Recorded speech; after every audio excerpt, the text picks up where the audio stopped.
I was sitting at a work retreat when the facilitator asked me to recall a past event that had a huge impact.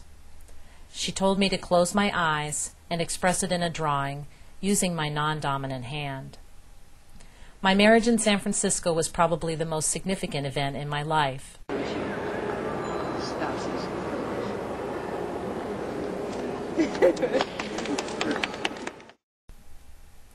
Up until that point, my life had been defined by such moments. Wendy and I were best friends before we became a couple on April 19, 1992. 3 years later, on June 3, 1995, we made our commitment in front of our family and our friends. We always knew that we wanted to have children. Since we couldn't legally marry, this was our wedding day.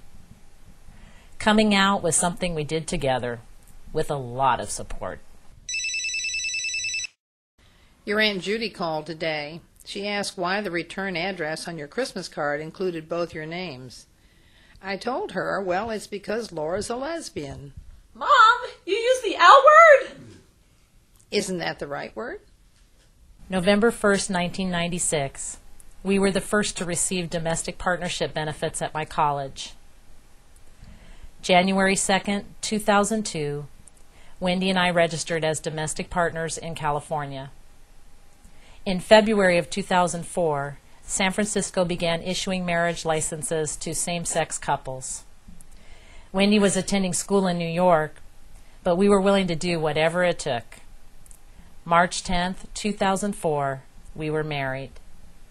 For that 1 hour in the rotunda of City Hall, we were just like everyone else. It was magical.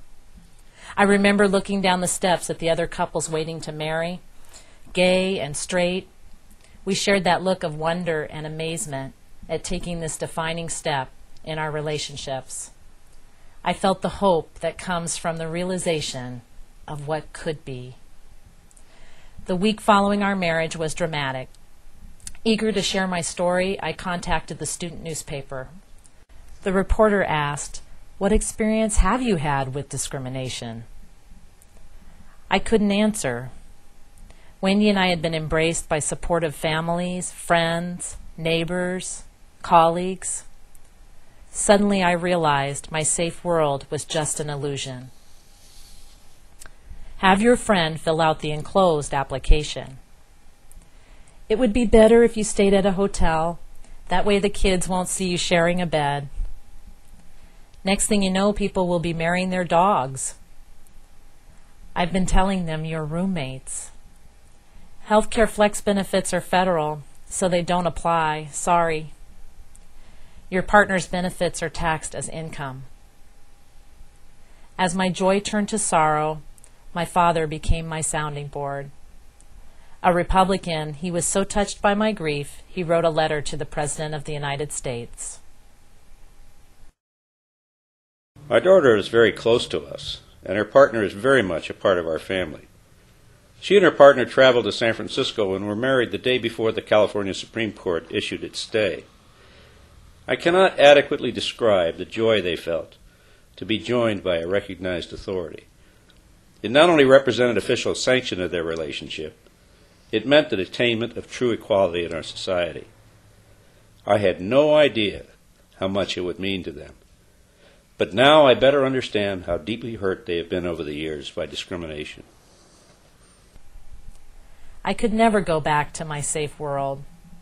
After my marriage, I began to push out. Instead of denying discrimination, I confronted it. The workshop facilitator brings me back and asks me to envision my life today.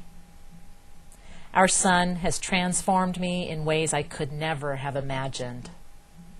Kiko came into our lives on July 9th, 2004.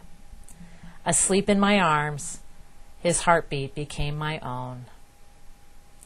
Now his welfare and this precious family we have become are always on my mind. I think about how he will grow up and what people will tell him about his family. I want to protect him. We love to travel, but what if there was an accident or any of us became ill? I carry Kiko's adoption finalization and our healthcare powers of attorney, hoping to be safe.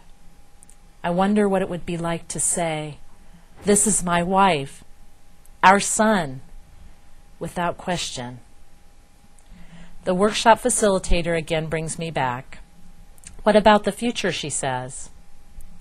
I envision a larger community that embraces me and my family.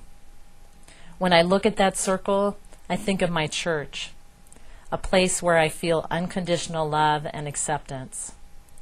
We gather together at the end of each service. My son looks up into my eyes and around the circle with delight as he swings from my hand. Today, my America is only a handful of states. I want to know when my America will be just like everyone else's, when my family can take its place in the greater circle and know that we are home.